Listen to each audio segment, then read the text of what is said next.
네, 김경래 최강시사 듣고 계시고요. 어제 문무일 검찰총장이 기자간담회에서 검경 수사권 조정 관련해가지고 상세한 입장을 밝혔죠. 아까 저희 오프닝에서는 좀 다른 얘기를 했었는데 내용 얘기를 좀 더 들어봐야 될 것 같습니다. 이례적이죠. 검찰총장이 이렇게 법무부하고 국회에서 진행되고 있는 안에 대해서 공개적으로 이렇게 반발을 하고 있는 것은요. 이걸 어떻게 봐야 될지, 그리고 실제 문 총장이 밝힌 내용들은 어떤 내용들이 있었는지 평가를 좀 해봐야 될 것 같습니다. 민주평화당 김경진 의원 연결돼 있습니다. 안녕하세요. 네, 안녕하십니까. 김경진입니다. 네, 청취자분들 모르시는 분들 위해서 그 김경진 의원은 검찰 출신이시고요, 그죠? 예, 그렇습니다. 예. 제가 1995년도에 이제 군 법무관 마치고 검사 임용돼서요. 네. 16년 정도 검사 생활을 하다가 이제 검사 그만두고 변호사 개업하고, 그리고 한 8, 9년 정도 변호사 생활을 하다가 국회의원 당선돼서 일하고 있습니다. 김 의원님은 이렇게 딱 잘라서 얘기하기는 좀 힘들겠지만 형사부에 주로 계셨습니까? 아니면 특수부나 공안부 쪽에 많이 계셨습니까? 특수부만 안 해봤고. 아, 그래요? 예, 나머지는 두루두루 다 해봤습니다. 그러니까 형사부, 공판부, 그다음에 이제 경제사건 주로 조사하는 조사부, 그다음에 공안검사도 조금 해봤고요. 그다음에 이제 검찰 제도라든지 검찰과 관련된 형사소송법 제도를 연구하는 이제 기획조정부 검찰연구관도 해봤고, 어쨌든 그 특별수사만 제외하고는 두루두루 조금씩 다 해본 경력입니다. 청취자 여러분들이 아마 검찰 출신이니까 팔이 안으로 굽지 않을까라고 생각하시는 분들도 있겠지만은 지금은 의원이시니까요, 그죠? 네. 어제 문무일 총장의 기자간담회는 어떻게 들으셨습니까? 그러니까 검찰 조직의 수장으로서 말은 이제 검찰 조직의 입장을 대변해서 얘기는 하되, 다만 현재 문재인 정부가 임명한 검찰 조직의 수장 아니겠습니까? 그래서 상당히 절제하고 조금 조심하면서 최소한의 어떤 발언을 한 것이 아닌가, 저는 그렇게 보고 있습니다. 일단 가장 핵심적인 게요, 내용으로 들어가면요. 이 경찰의 수사를 어떻게 통제할 것이냐. 지금 패스트트랙에 올라간 안은 경찰의 수사를 통제할 방법이 없다. 사회적인 통제를 할 수 있는 방법이 없다. 이게 핵심이더라고요. 이 부분은 김 의원께서는 동의하십니까? 당연한 얘기라고 봅니다. 아, 그래요? 예, 어떤 의미인지 좀 풀어서 좀 설명을 해주세요. 지금도 사실은 검사가 수사지휘를 했을 때 경찰이 거의 잘 안 듣습니다. 잘 안 듣는 게 현실의 상황이고요.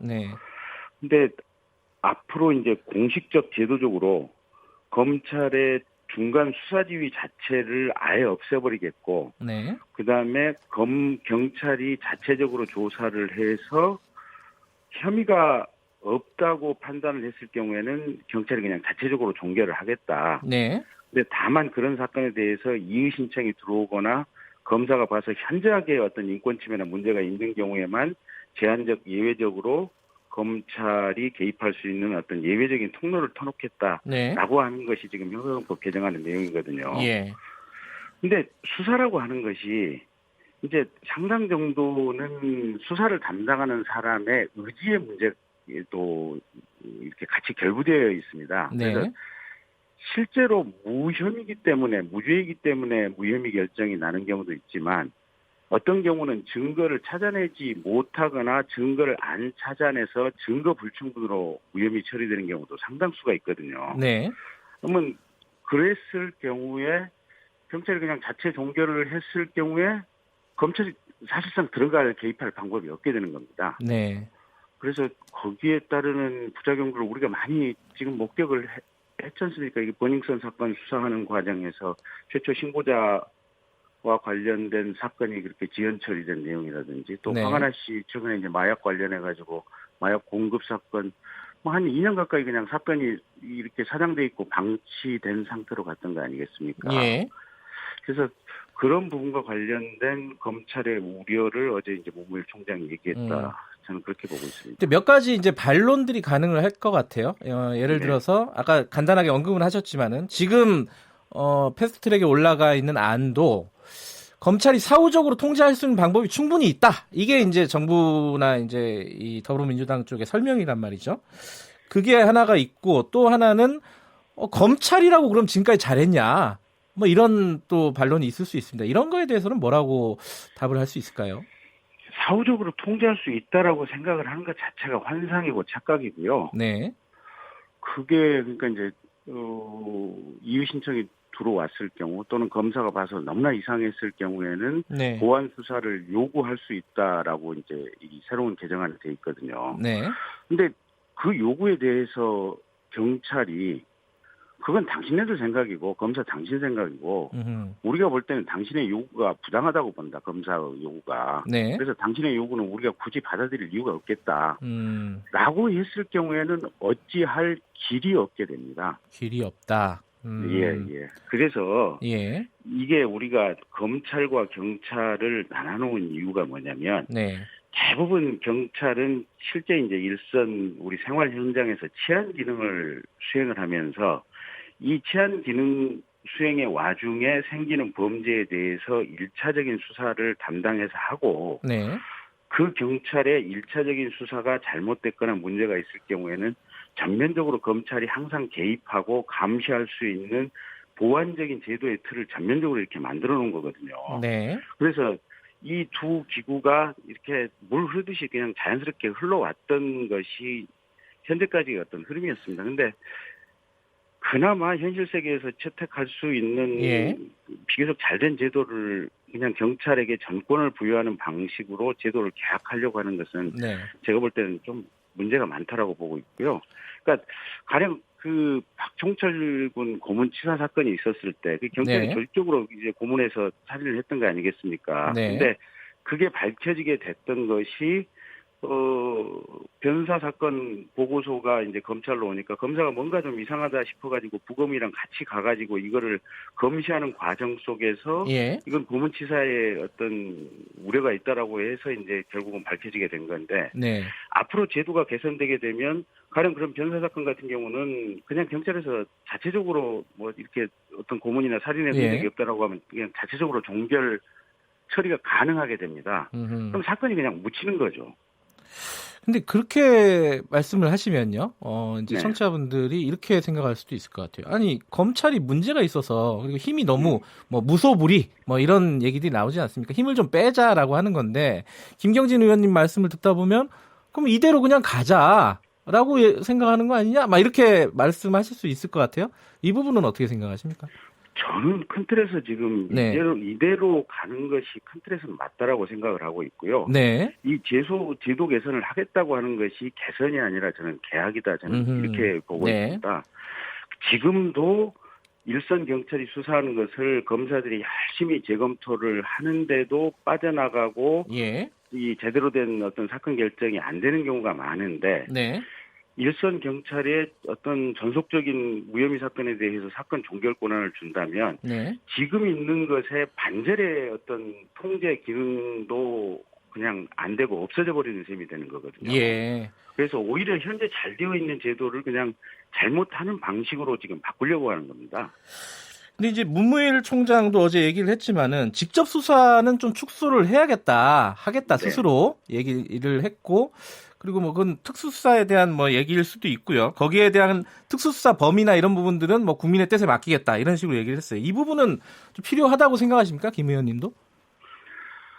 직접 수사를 줄이겠다고 이제 검찰이 판단을 하면 그건 그렇게 할 수도 있는 거죠. 근데 이제 경찰이 그러면 직접적으로 1차 수사를 했던 것을 혐의 없다고 판단했을 때 그럼 경찰 마음대로 종결하고 끝낼 수 있도록 하느냐, 아니면 지금처럼 검찰이 개입할 수 있는 전면적인 개입의 틀을 그대로 유지하느냐, 그거는 다른 문제라는 거죠. 그러니까 다른 문제인데 이렇게 앞에 문제는 충분히 말씀하셨으니까요. 이런 검찰 자체적인 수사의 범위를 줄이거나 특수수사의 범위를 줄이는 그런 방안은 어떻게 생각하시는지 여쭤보는 거죠. 그거는 검찰 스스로 수사할 수 있는 범위를 넘어서 과도하게 직접 수사권을 활용을 해왔다고 판단을 한다면 그건 드릴 수 있는 문제겠죠. 근데 한 가지 좀 이렇게 궁금한 부분이요. 이 네. 민주당 안도 이제 대표 발의자가 백혜련 의원 아닙니까? 그죠? 네. 백혜련 의원도 이 검찰 출신이세요. 네. 그죠? 10년 넘게 검사 생활을 하신 분인데. 네. 이게 그 검사들도 생각들이 다 다를 수 있는 거 아니냐. 그리고 지금의 어떤 검찰 개혁의 방향은 검찰의 힘을 좀 줄이는 방향으로 가는 게 맞지 않느냐라고 생각하는 쪽도 분명히 있을 것 같아요. 이 부분에 대해서 좀 입장을 듣고 싶네요. 뭐 그럴 수도 있을 겁니다. 네. 그럴 수도 있을 거고. 근데 이제 중요한 것은 자기가 검사로서 살아오는 과정에서 맞닥뜨렸던 상황들과 어떤 경험들이 네. 검사 제도나 검찰의 수사 지휘 또 검찰의 수사 종결권 이런 부분에 대해서 네. 어떻게 자기가 행사를 해왔느냐 또 어떤 상황 사례들을 겪었느냐에 따라서 생각들이 좀 다를 수가 있겠죠. 근데 네. 어쨌든 최소한 그리고 대부분의 검사들은 네. 이게 나름대로 이게 최선을 다해서 또 당당하게 일을 해왔습니다. 네네. 그러다 보니까 이제 검찰 제도에 대해서 네. 이게 잘된 제도고 큰 틀에서 유지가 필요하다 이렇게 생각을 하고 있는 것이 대체적인 어떤 생각이라고 봅니다. 그래서 백혜련 의원보다는 사실은 우리 조응천 의원이라든지 뭐 금태섭 의원 의원들 얘기 또 좀 들어보시는 것도 방법이겠죠. 예, 이건 해석의 영역이긴 한데요. 네. 지금 강신명 경찰청장 전 경찰청장이 구속이 됐습니다. 네. 박근혜 정부 시절 선거 개입 뭐 그런 혐의로 구속이 됐는데 이게 검경 수사권 조정 과정에서 나온 얘기라서 이게 검찰의 어떤 의도가 숨어 있는 거 아니냐, 정치적인 의도가 이런 뭐 해석들이 좀 있습니다. 이거 김경진 의원은 어떻게 보세요, 이거는? 그건 모를 일이죠. 근데 중요한 거는 네. 경찰이 집권 여당의 선거 정치와 관련해서 불과 몇 년 전까지도 이런저런 어떤 정치적인 상황 분석을 해서 공천과 관련된 어드바이스를 할 정도로의 어떤 정치적인 유착관계가 컸던 기관이다. 라는 것을 보여주는 거 아니겠습니까? 네. 그래서 사실은 검찰도 그렇고 경찰도 그렇고 모든 문제의 근원은 정권이 이 두 기관을 자신들 입맛에 따라서 사정의 도구로 활용하고자 한다는 데 지금 문제가 있는 거지. 이 두 기관이 어떻게 보면 이 두 기관의 어떤 검찰의 뭐가 더 이 권한이 더 쏠려 있다 이런 관점에서 볼 문제는 아니라는 겁니다. 예, 그 경찰의 반응은요. 어제 문무일 총장의 기자회견과 관련해 가지고 경찰의 반응은 국회에 나와서 얘기해라. 지금 국회에서 논의하고 있는데. 뭐 이런 반응인데 의원님 입장은 어떻습니까? 국회에 나와서 이거 논의해야 되는 부분은 맞는 거죠? 그럼 당연히 해야죠. 그죠? 이건 뭐 사실 청와대 조국 수석이 얘기할 문제도 아니고요. 검찰총장이 얘기할 문제도 아니고 어차피 제도 개선에 관한 최종 책임은 국회에 있는 거니까 거기에 대해서 어떻게 보면 수사사법기관의 운영의 책임자로서 의견이 있으면 나와서 당연히 의견을 피력하는 게 맞는 절차겠죠. 알겠습니다. 국회에서 논의되는 과정들을 좀 지켜봐야 될 것 같습니다. 오늘 말씀 감사합니다. 네, 고맙습니다. 민주평화당 김경진 의원이었습니다.